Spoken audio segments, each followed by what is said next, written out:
하늘의 기쁨 주신 주 찬양하여라.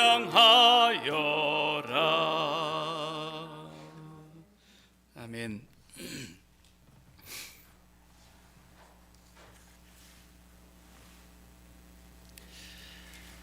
내가 먹어야 할 양식. 오늘 정심은 육개장입니다.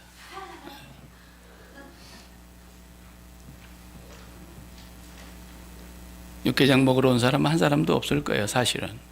와보니까 육개장이 있지. 교회는 밥 먹으러 오는 곳 아니죠? 밥은 어디 가서든지 먹을 수 있어요. 교회는 식구들이 모이는 곳인데, 식자가 밥식자입니다. 그리고 구자가 입구자니까 입으로 밥을 먹는 사람, 한 자리에서 같이 밥 먹는 사람, 한 음식을 같이 나누어 먹는 사람, 그런 뜻이죠. 그러니까 우리가 밥 먹는 세월이 몇 년이가 뭐 이런 얘기도 하죠, 그러잖아요. 예수님의 식구, 하나님의 권속, 하나님의 가족, 이런 말은 같이 밥을 먹는 사람들이다, 그런 뜻입니다. 그래서 예수님께서는 사실 먹는 것에 대한 말씀을 많이 하셨습니다.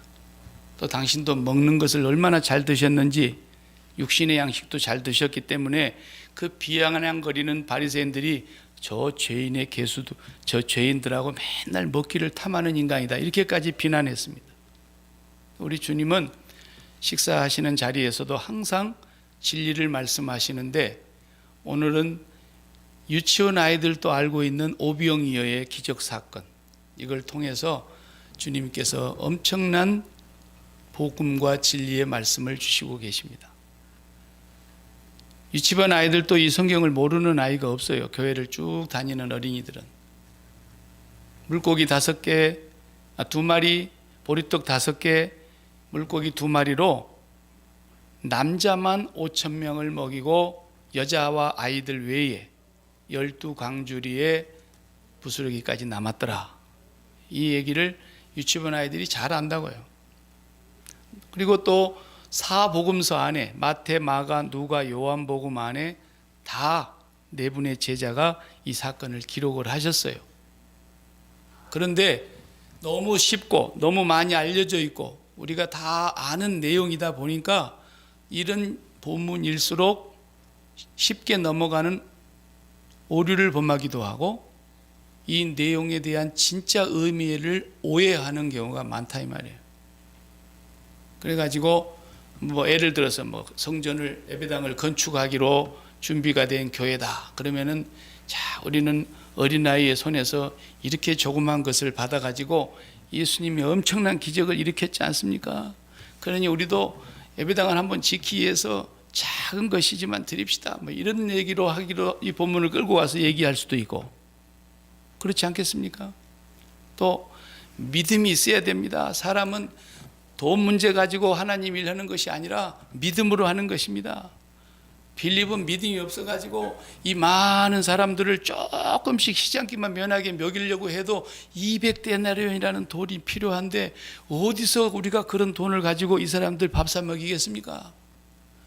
믿음이 없는 사람은 이렇게 맨 돈 얘기만 하고, 그러나 하나님을 바라보고 믿음으로 일합시다, 이런 본문 얘기할 때도 또 이런 얘기를 가지고 비유로 설명을 하고, 뭐 좋아요. 그러면 또 막 은혜 받았다고 그러잖아요, 그죠?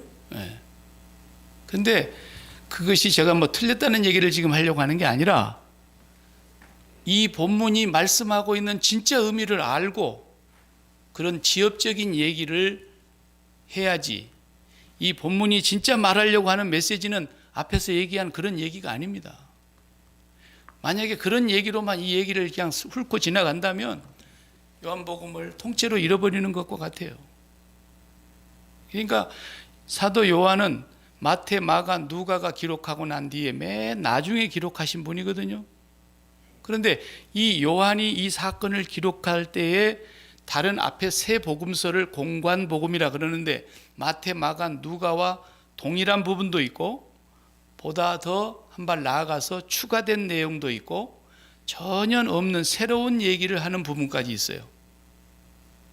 요한이 설명하려고 하는 이 예수님의 오병이어의 기적 사건은 굉장히 중요한 사건이라서 오늘 우리가 1절에서 15절까지만 읽었는데 76절까지 있어요. 신약 성경에서 아마 제일 긴 장일걸요. 그러면 76절까지 오늘 읽은 본문이 76절까지 계속됩니다. 그 뒤가 더 중요한 거예요. 오늘 앞에는 그냥 원론 얘기만 읽었고 서론을 읽었다면 지금 16절부터서 76절까지가 이 15절까지의 내용의 설명입니다. 그러니까 뒤에를 모르고 앞에만 보고서는 앞서 얘기한 그런 비유의 설교가 쉽게 가능하지만 그러다 보면은 앞에 말하려고 했던 그런 비유적인 설교는 곤란하다는 얘기입니다. 그래서 뒤로 가면 갈수록 예수님이 왜 이 오병이어의 기적을 행하셔서 제자들은 오병이어의 기적을 딱 기록을 하고 여자와 아이 외에 5천 명이나 됐다는 숫자만 딱 파악해 놓고 나서는 뒷얘기가 없어요. 그러나 요한복음은 이것에 대한 예수님의 하신 말씀을 76절까지 기록해 놓았어요. 그럼 이 예수님의 말씀이 진짜로 중요하기 때문에 그런 거죠. 네. 그래서 이 본문을 다 하도록까지 돌아가셔서도 안 돼요. 네. 그리고 중간에 결석하면 안 돼요. 결석하면. 네. 꼭 결석하고 나서 언제 그랬냐고 또 따지고 드는 사람이 있어요. 네. 이 본문이 다 끝날 때까지는 잘 들으셔야 됩니다. 네. 예수님께서는 제가 성찬 예전 때 요한복음 6장을 일부러 계속 낭독하잖아요. 성찬 예전 할 때마다. 그러니까 오늘 본문을 보면은 뒤쪽에 가서 앞으로 추가적으로 계속 보겠지만 우선 보면 35절을 다 같이 펴시고 6장 35절 시작. 예수께서 이르시되 나는 생명의 떡이니 내게 오는 자는 결코 줄이지 아니할 터이요 나를 믿는 자는 영원히 목마르지 아니하리라. 이런 말씀했어요.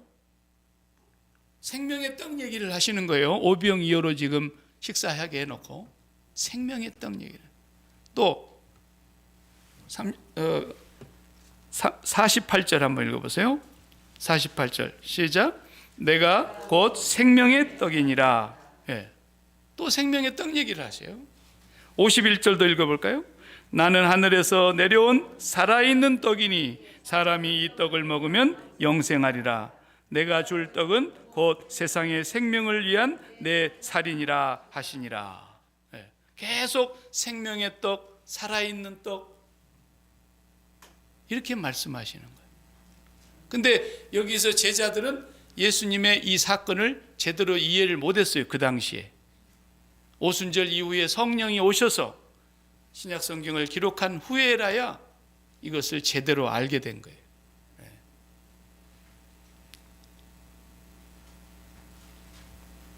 당시에 떡을 먹었던 사람들이 어떤 오해를 했는가, 그것도 잠깐 보겠어요. 예수님을 찾아왔다가 그렇게 배불리 먹은 사람들이 그 기적을 봤으니까. 자, 22절. 이튿날 바다 건너편에 서 있던 무리가 배 한 척에 의해 다른 배가 거기 없는 것과 또 어제 예수께서 제자들과 함께 그 배에 오르지 아니하시고 제자들만 가는 것을 보았더니, 그래서 그 떡이 이제 배불리 먹고 나니까 15절에 어떤 운동이 일어났어요? 바로 선거 운동이 일어난 거예요. 뭐라 그랬어요? 이분을 우리의 임금으로 삼자 이랬다고. 왜? 예수님 같은 분이 임금님이 되면은 경제 문제 해결되고, 모든 대통령이 경제 문제 때문에 얼마나 지금 골심을 합니까? 바이든도 인기가 안 올라가는 것이, 물가는 올라가는데 윤 대통령도 안 올라가. 왜? 너무 어려워. 경제 문제 하나만 해결해도 그렇게 무서운 폭군 같은 사람도 전두환 대통령이 물가를 딱 때려잡고 나니까 요즘에 와서 그래, 그 양반만큼 정치 잘한 사람은 없었어. 물가 때려잡았다고. 그렇게 사람들이 경제 문제에 민감하지 않습니까? 그 예수님 같은 분이 그러면 도시락 하나 가지고 그렇게 다 먹이는데 이분이 임금 돼야지 누가 임금 돼야 되겠어요? 또 이분이 정치를 하게 되면은 얼마나 정치를 잘하시겠습니까? 로마는 죽었다 이제. 그러니까 예수님을 임금 삼으려고 하는 운동이 바로 즉석에서 일어나는 거예요. 제자들도 그래 맞아 지금이 때야. 다 제자들도 거기에 막 휩쓸려 가니까 예수님이 야 너희들 저 배 타고 저 건너편에 가 있어. 갈릴리 저쪽 건너편 급히 때 보내고 예수님께서 무리들을 다 진정시켜 가지고 집으로 기과시키고 예수님은 어디로 갔다? 산으로 들어가셨어. 밤새도록 새벽까지 기도를 하신 거예요. 그러니까 어제 제자들이 배 타고 갈 때 예수님 안 타고 간 걸 봤거든. 제자들만 갔거든 분명히. 예수님은 이쪽에 남아 있었거든. 그리고 자기들이 예수님이 돌아가라 하니까 집에 돌아갔어요. 그리고 날이 새자마자 다시 예수님 있는 곳으로 몰려왔어요. 그의 얘기가 지금 22절 얘기인 거예요. 이튿날 바다 건너편에 있던 무리들이 배 한 척 외에 다른 배가 없는 것과, 이 말이 무슨 말이냐면 어제 예수님이 안 타고 가셨고 제자들만 타고 건너간 걸 봤는데 그 다음에 예수님이 또 타고 건너오셨다면 배가 두 척 있어야 된다는 얘기죠. 근데 거기 배 한 척밖에 없어요. 아하, 예수님 아직도 안 건너오셨구나. 바다 건너편에 지금도 계시구나. 거기까지 쫓아온 거야. 그 다음 날도. 그래가지고 예수께서 제자들과 함께 배에 오르지 아니하시고 제자들만 가는 것을 보았기 때문에, 자 그러면 24절을 보세요. 무리가 거기에 예수도 안 계시고 제자들도 없음을 보고 곧 배들을 타고 예수님을 찾으러 가버나움으로 갔다. 그랬어요. 아, 예수님 아무리 찾아도 없어요. 건너편에서 안 건너왔는데 어제 제자들만 건너갔는데, 그런데 여기도 없고 저기도 없어. 나중에 가버나움에 가서 보니까 예수님이 거기 와 계시는 거야. 밤새 무슨 일이 일어났는지도 몰라 이 사람들은. 그런데 언제 선생님 여기 오셨습니까? 그러잖아요. 묻기를. 예? 25절에 선생님 언제 오셨습니까? 어제 배 타고 갈 때 우리는 못 봤는데요. 제자들만 갖는 걸 봤는데요. 그러니까 예수님이 다 같이 26절, 예수께서 대답하여 이르시되 내가 진실로 진실로 너희에게 이르노니 너희가 나를 찾는 것은 표적을 본 까닭이 아니요 떡을 먹고 배불러서 그런구나. 또 밥 달라는구나. 그러니까 땅의 문제, 땅에 속한 문제, 경제 문제, 정치 문제, 건강 문제, 성공 문제, 출세 문제, 부자 되는 문제, 이런 것 때문에 나 찾아왔구나, 이런 얘기하고 같은 거예요 지금. 그러면서 예수님이 한 말씀 더 하시죠. 27절에 썩을 양식을 위하여 일하지 말고 영생하도록 있는 양식을 위하여 좀 일해라. 이 양식은 인자가 너희에게 줄 것이다 그랬어요. 그러니까 또 그 사람들이 물어요. 뭔 말인지 못 알아들어요 아직도. 그들이 묻되 우리가 어떻게 하여야 하나님의 일을 하오리까. 그랬어요. 좀 영생하도록 있는 양식을 위해서 일 좀 해라. 그러니까 이 돈 벌란 얘기가 아니잖아요. 그럼 어떻게 해야 하나님의 일을 하는 겁니까? 그러니까 다 같이 읽어보세요. 시작. 예수께서 대답하여 이르시되 하나님께서 보내신 일을 믿는 것이 하나님의 일이니라. 아멘. 다시 한번 읽어보세요. 큰 소리로. 예수께서 대답하여 이르시되 하나님께서 보내신 일을 믿는 것이 하나님의 일이니라 하시니라. 아멘. 뭐가 하나님의 일이라고요? 하나님께서 보내신 예수님을 믿는 것이. 그러니까 여러분들이 밥을 잘 짓는 것도 일하는 거고, 또 예배당에 와서 여러 가지 일하는 것도 일하는 거고, 자녀를 키우는 것도 일하는 거고, 사업장에 가서 일하는 것도 일하는 거고, 회사에 가서 일하는 것도 일하는 거고, 다 일하는 건데, 하나님께서 지금 오늘 우리에게 네 진짜 일 잘하네, 정말 일 잘하네, 그리고 그 일 잘한다고 하실 때 일이 뭐냐? 예수님을 믿는 것이 일이다. 그럼 반대로 뒤집어 놓고 예수 믿는 것을 개떡같이 믿고, 개떡도 마실 때는 맛있어요. 예. 그런데 다른 일은 너무 잘해. 발발거리고 다니면서 별 소리도 다 하고, 막 낄 때 안 낄 때 끼어가지고 막 다 일도 잘하고, 오지랖이 그냥 세계적이라서 그냥. 그래도 예수 믿는 것이 개떡같이 믿으면 하나님의 일은 개떡같이 하는 거라고 말이에요. 예수 믿는 게 최고야. 예수 믿는 게. 그럼 예수 믿는다는 말은 교리적인 말이니까 이제 지금부터서 예수님께서 예수 믿는 것이 뭔가를 설명한 거예요. 예수 믿는 게 뭐냐? 그냥 주일날 꼬박꼬박 예배당에 나오는 것이 예수 믿는 거냐? 그것도 아니야. 성경에 어디 그런 게 있어요? 그것도 아니에요. 꼬박꼬박 예배당에 나와 있어도 맨날 예배 끝나고 밥만 먹고 가는 사람이 있어요. 그건 예수 믿는 것이 아니다 이거예요. 진짜 예수 믿는 것이 뭐냐, 그걸 우리가 알아듣기 쉽게 말씀하시려니까 전능하신 하나님은 쉽게 설명하시는 거예요. 첫 번째는 예수 믿는다는 말은 먹는 거다 그 말이에요. 하도 우리가 먹는 걸 좋아하니까 먹는 거야 그랬어요. 빌립아, 이 사람들 우리가 이걸 어디서 이렇게 사다가 이거 먹일까? 먹는 얘기를 하신 거예요, 예수님이. 근데 빌립 보고 해결하는 거 아니에요? 어떻게 하실 것을 주님은 이미 다 아시고 계시면서 빌립을 테스트해 본 거라 그랬어요. 테스트해 본 거라. 그러니까 오늘 예수님을 믿는다고 하는 것은 예수님을 먹는 것이라는 것을 통해서 설명하는 거예요. 믿는다는 말은 추상적인 단어 아닙니까? 손에도 잡히지도 않는 단어고, 믿음이 뭐냐? 얼른 눈에 보이지도 않고, 그러나 먹는 걸로 얘기하면 쉬워요. 자, 우리가 아무리 장사라도 안 먹고는 못 버팁니다. 안 먹으면 죽습니다. 먹어야 삽니다. 1차적으로 그래서 먹는 것이라는 거야. 네가 살고 싶냐? 먹어야 된다는 거야. 물이라도 삼키라는 거야. 육신이 살려면. 그런데 예수를 믿는 것이 뭐냐? 예수님 먹는 거다 그 말이야. 그래서 뒤로 이제 쭉 가서 76절까지 읽어보면은 별의별 말씀을 다 하십니다. 갑자기 너희 조상들은 광야에서 만나를 먹어서도 다 죽었어야. 그러나 인자는 하늘에서 내려온 산떡이다. 생명의 떡이다. 나를 먹는 자는 살아. 광야에서 만나를 먹은 사람들 다 죽었잖아. 나를 먹는 사람은 살아. 그러면서 갑자기 모세 때 얘기를 끌고 오시고, 또 다른 복음서에 없는 얘기를 한마디 또 요한은 서론에서 얘기하는데 6장 1절에 거기 디베라 갈릴리 바다 건너편이니까 저 북쪽 갈릴리 아닙니까? 그러면 이 남쪽의 예루살렘하고는 상당히 거리가 떨어져 있는 그런 곳인데, 저 북쪽에서 있는 지금 상태에서 갑자기 4절에 보면 마침 유대인의 명절인 유월절이 가까운지라. 유월절이라는 말을 한마디 갖다 쏙 집어넣어놨어요.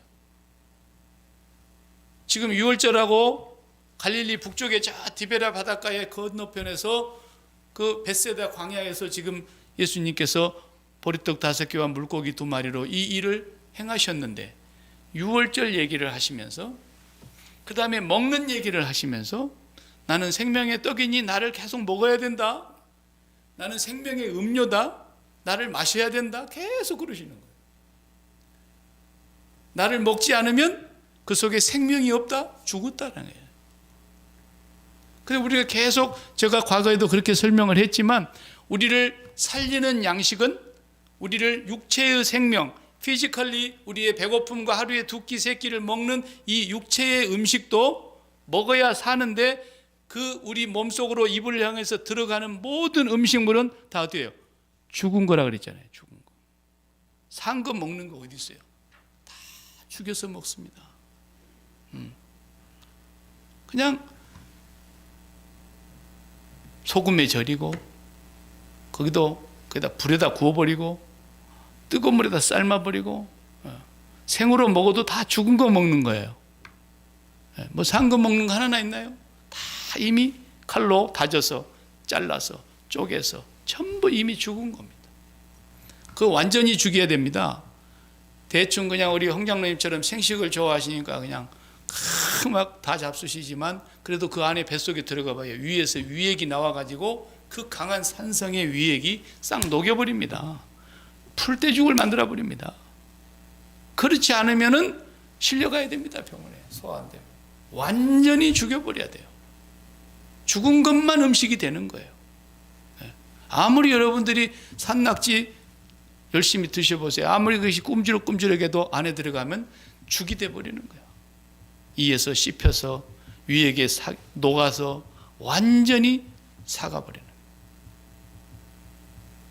그래야 사는 거예요. 우리가 음식의 성질이 그런 거예요. 그러니까 예수님이 우리를 계속 먹으라 그러니까 예수님이 뭔가 상징적으로 설명을 해줘야 되겠어서 예수님의 살과 피를 먹고 마시는 말씀을 하시면서 그 상징적인 것에 빵, 떡, 그리고 포도주, 이렇게 성찬 예전도 상징적인 그 물건을 우리에게 주셨단 말이에요. 그러면서 이게 예수님 먹는 거야, 먹는 거야. 예수님 믿는 것은 먹는 거라니까. 예수님은 우리의 밥이야, 생명의 빵이야, 생명의 음료수야. 예수님을 계속 먹고 마셔야 돼. 뭐 어떻게 먹는 건데요? 식인종인가요 우리가? 아니야. 예수님을 믿는다는 말은 먹는다는 말인데, 먹는다는 말은 뭔 말이냐? 예수님의 십자가의 사건이 전부 나를 위한 사건이고 나의 사건이라는 것을 믿는 거야. 그것이 먹는 거거든. 예수님에게 일어난 모든 사건은 나에게 일어난 사건이라는 거예요. 믿습니까? 예수님은 십자가에서 죽어야 될 사건을 당신의 사건이지만 사실은 당신이 무슨 죄가 있어서 죽습니까? 죄 없으신 분인데, 그분은 죽음이 없으신 분인데, 그분은 삶과 죽음을 주관하시는 분인데 그분이 왜 죽습니까? 우리에게 음식이 되시려고 죽으셨다 이 말이에요. 그래서 우리는 예수님의 죽음의 사건은 전부 나의 사건, 나에게 일어나야 할 사건이라는 것을 영어로는 identify 한다 그러죠. 자기와 동일시한다 그런 뜻이에요. 예수님의 사건을 나의 사건으로 동일시한다. 그것이 예수님 먹는 거예요. 그러니까 여러분이 제가 매일 먹어야 된다 그랬죠. 성찬 예전은 실제로 당회가 주관을 해서 한 달에 첫 주에 하지만 그 예수님의 양식을 내가 먹는 것은 하루에 10번을 먹을 수도 있고 100번을 먹을 수도 있고, 왜? 계속 그분의 사건을 아이덴티파이 하니까 나의 사건이라는 거예요. 그런 말씀을 예수님께서는 이렇게도 말해요. 마태복음 16장에 누구든지 나를 따라오려거든 자기를 부인하고 자기 십자가를 지고 나를 쫓아와야 된다. 그렇지 않으면 나를 쫓아오는 게 아니야. 자기를 부인하지 않는 사람은 자기 십자가를 지지 않는 사람이고, 자기 십자가를 지지 않고는 나를 따라오는 게 아니야. 그냥 개배당 건물에 들락날락 쥐가 쥐구멍에 들락날락 하듯이 그러다 마는 거야. 그건 나를 따라온다는 것은, 나를 믿는다는 것은 자기를 부인하고 자기가 십자가를 지는 거야. 근데 여러분이 언제 십자가 졌어요? 그 쓸데없는 잘못된 오해를 해가지고, 아유 목사님 우리 집 남편이 십자가예요, 이런 쓸데없는 소리를 하고 있는 사람들이 교회 다니는 사람 중에 얼마나 많은가 봐요. 자식 하나가 속을 썩이면 막 우리 집에 십자가가 둘이나 했어요. 남편에다가 자식에다가. 어디서 그렇게 잘못 배워가지고 말이에요. 아무리 그렇게 할 말이 없다고 한들 그런 말을 잘못하면 안 되죠. 가령 막 너무 맛있는 음식을 먹고 있으니까 천당이 따로 없어. 이거 천당을 못 오게도 분수가 있는 거지. 마치 그렇게 망언을 하는 것처럼. 자기 십자가라고 하는 것은 예수님에게서 일어났던 사건이 나의 사건으로 아이덴티파이 하는 거라니까요. 나와 예수님이 연합된 사건이에요. 그 사건을 나의 사건으로 믿을 때 주님과 하나가 되고, 내가 주님 안에, 주님이 내 안에 들어오시고 내가 하나님의 자녀가 되는 거예요. 그것이 예수님 믿는 것이고 예수님을 먹는 것이라는 말로 표현을 했던 것이죠. 주님은 오늘 먹는 거 얘기하려고 주님이 하시는 거예요. 자 보세요. 6월절 말씀을 다른 복음서에는 하지도 않았는데 요한은 6월절이 가까운지라 그러고는 설명도 없이 쑥 넘어가 버려. 그리고 먹는 얘기하는 거예요. 지금 6월절이 뭡니까? 우리가 다 배워서 이제 출애굽기 12장부터서 보면 6월절 사건이 나오는데, 애굽에서 430년 종살이하던 그 선민들이 이제 탈출해야 되겠는데 바로가 안 내보내주니까 하나님이 마지막 10번째 재앙으로 어떻게 했어요?